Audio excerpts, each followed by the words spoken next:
तो फिर से बहुत बहुत स्वागत है आप सभी का हमारे YouTube चैनल में। और आज के इस वीडियो में फिर से एनसीईआरटी का सार संग्रह बुक लेकर आ गए हैं।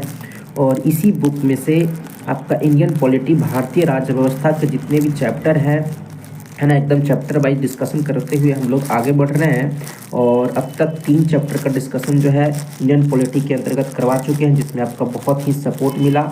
और आज के इस वीडियो में चौथा चैप्टर जो है भारतीय संविधान में जो अनुसूचियां हैं, है ना, शेड्यूल्स हैं, उसके बारे में हम लोग डिस्कशन करेंगे।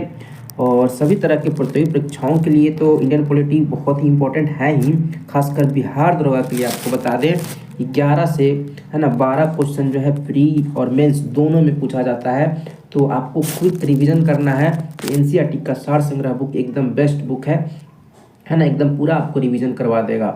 ठीक है, तो चलिए हम लोग बिना देर किए शुरू करते हैं।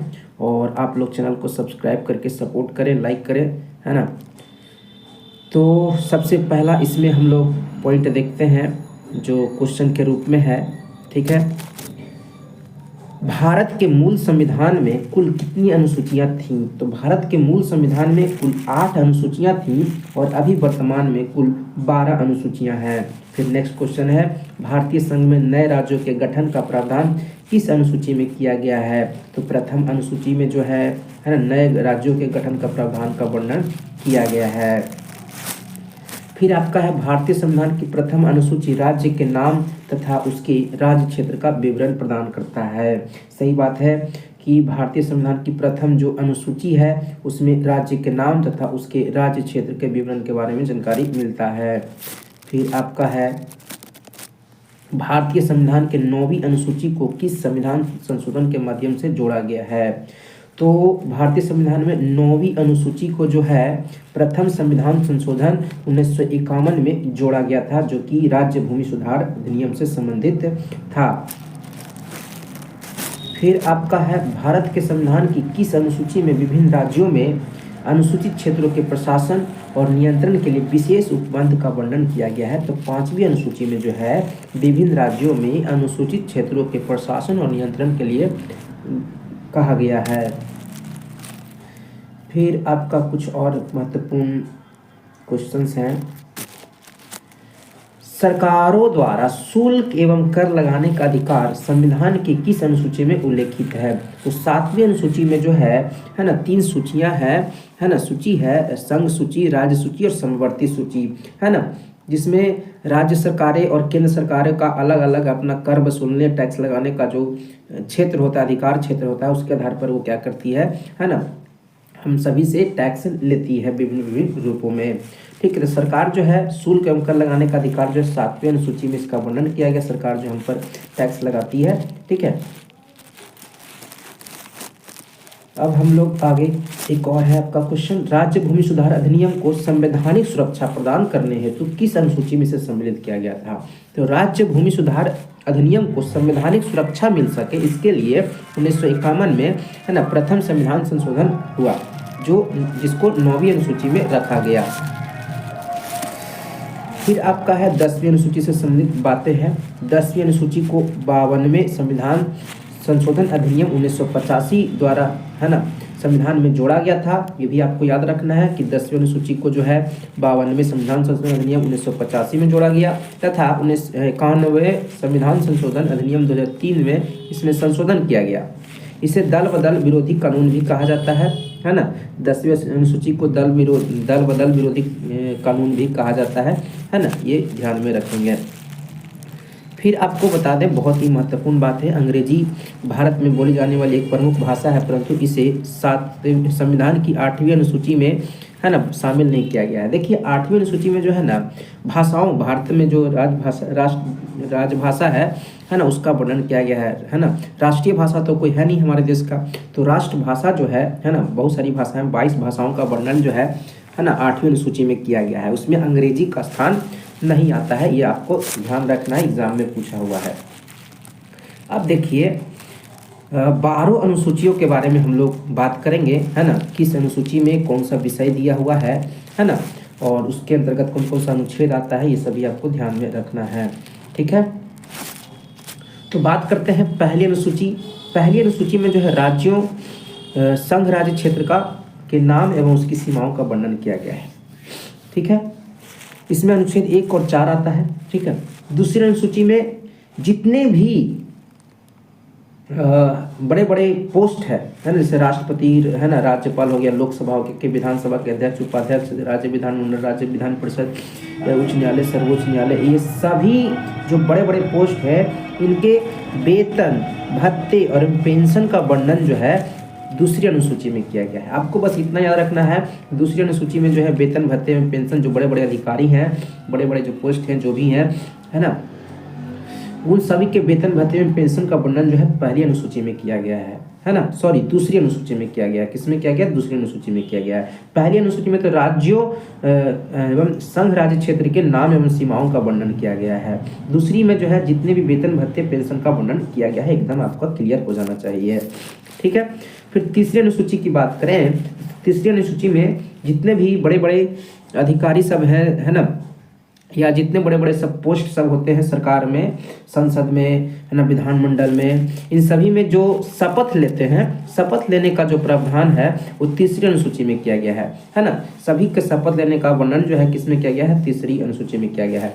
देखो राष्ट्रपति जो है ना, राष्ट्रपति जो शपथ लेते हैं, याद रखेंगे, राष्ट्रपति जो शपथ लेते हैं आर्टिकल 60 के तहत लेते हैं, है ना। इनका वर्णन जो है, राष्ट्रपति के शपथ का वर्णन आर्टिकल 60 में किया गया है। ठीक है, चौथी अनुसूची की बात करें तो राज्यों और संघ राज्य क्षेत्रों के लिए राज्यसभा में स्थानों का आवंटन, है ना। चौथी अनुसूची में जो है ना, संघ और राज्य क्षेत्रों के लिए राज्यसभा में कितने सीट होने चाहिए, सीट का विभाजन जो है, वितरण जो है किया गया है चौथी अनुसूची में, है ना। राज्यों और संघ क्षेत्रों के लिए, है ना, कितना कितना सीट होना चाहिए राज्यसभा में, इसका वर्णन चौथी अनुसूची में किया गया है। इसको ध्यान में रखेंगे। फिर है पांचवी अनुसूची। पांचवी अनुसूची में अनुसूचित क्षेत्रों एवं जनजातियों के प्रशासन एवं नियंत्रण से जुड़े प्रावधान का वर्णन किया गया है। ये क्वेश्चन के रूप में हम लोग पहले भी पढ़ चुके हैं। पांचवी अनुसूची में अनुसूचित क्षेत्रों एवं जनजातियों के प्रशासन एवं नियंत्रण से जुड़े प्रावधानों का वर्णन किया गया है। छठी अनुसूची में जो है असम, मेघालय, त्रिपुरा और मिजोरम राज्यों के जनजातीय क्षेत्रों के प्रशासन के संबंध में उपबंध दिया गया है। तो याद रखेंगे, है ना। एक यहाँ पर ट्रिक है है ना, KTM, ट्रिक बैठ रहा है KTM,